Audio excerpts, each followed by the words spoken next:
Welcome to this week's episode of Storytime. My name is Charlie Malone, and every week I share a story with you that I hope you will enjoy, that maybe you'll learn something from, and that will hopefully move you to become the wonderful person you already are. This week I am sharing one of my all-time favorite stories, Yertle the Turtle by Dr. Seuss.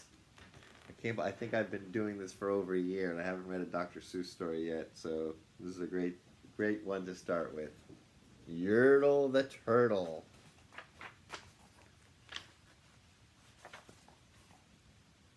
Let me put my glasses on.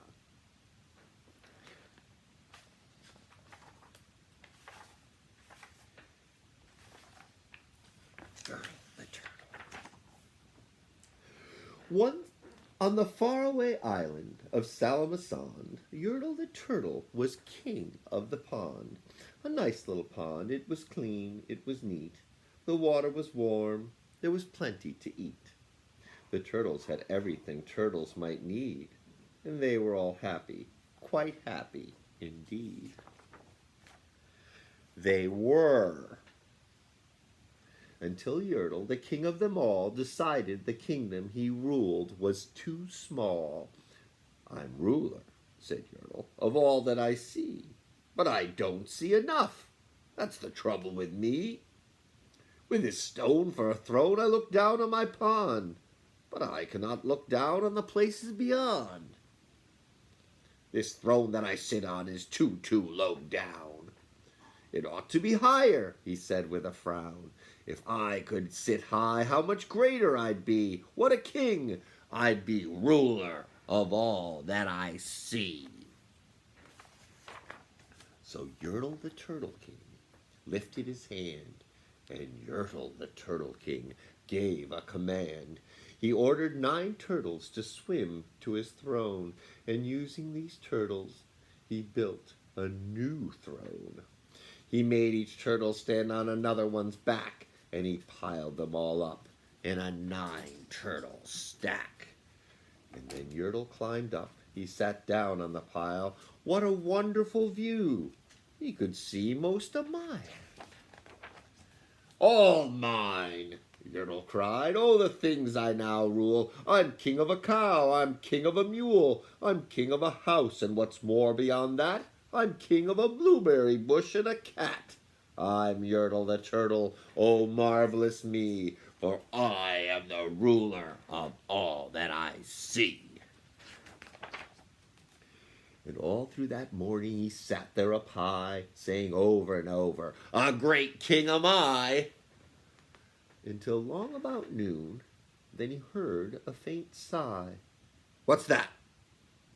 snapped the king, and he looked down the stack, and he saw at the bottom a turtle named Mac, just a part of his throne. And this plain little turtle looked up, and he said, "Beg your pardon, King Yertle. I've pains in my back and my shoulders and knees.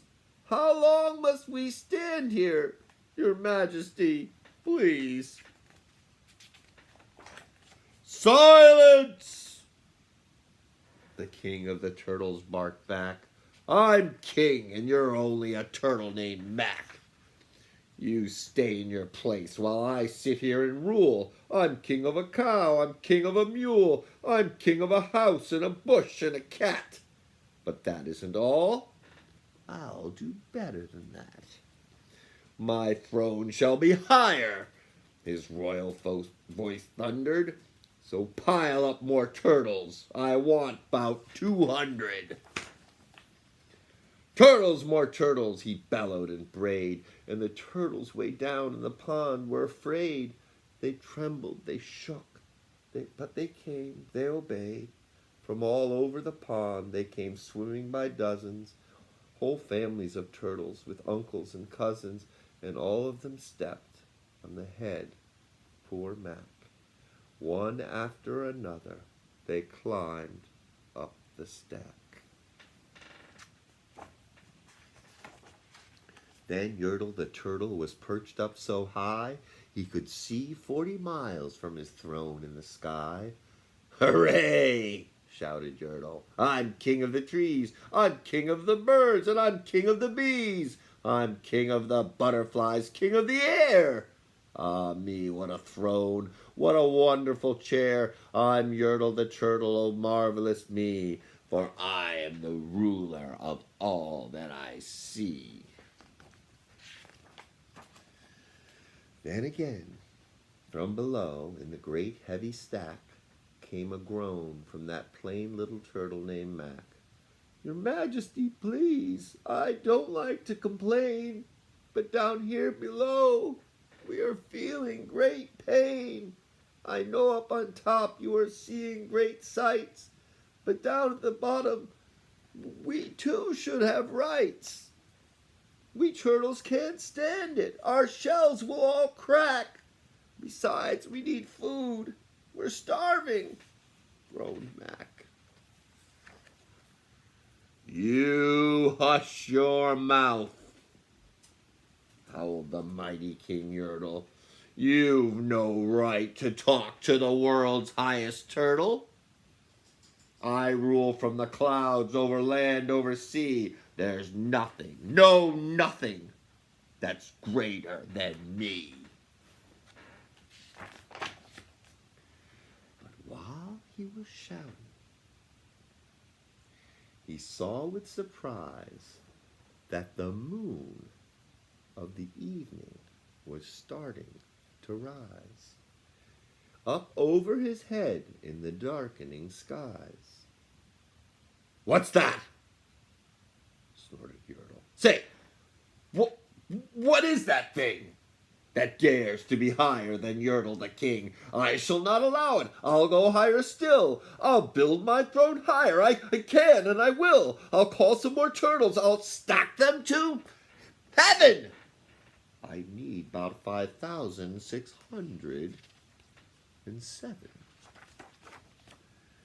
But as Yertle the Turtle King lifted his hand and started to order and give the command, that plain little turtle below in the stack, that plain little turtle whose name was just Mac, decided he'd taken enough, and he had. And that plain little lad got a little bit mad, and that plain little Mac did a plain little thing. He burped, and his burp shook the throne of a king. And Yertle the Turtle, the king of the trees, the king of the air, and the birds and the bees, the king of a house and a cow and a mule, well, that was the end of the Turtle King's rule. For Yertle, the king of all Salamassond, fell off his high throne and fell plunk in the pond. And today the great Yertle, that marvelous he, is king of the mud. That is all he can see. And the turtles, of course, all the turtles are free, as turtles, and maybe all creatures should be. Thanks for sharing that story with me. And until next week, I'll see you outside.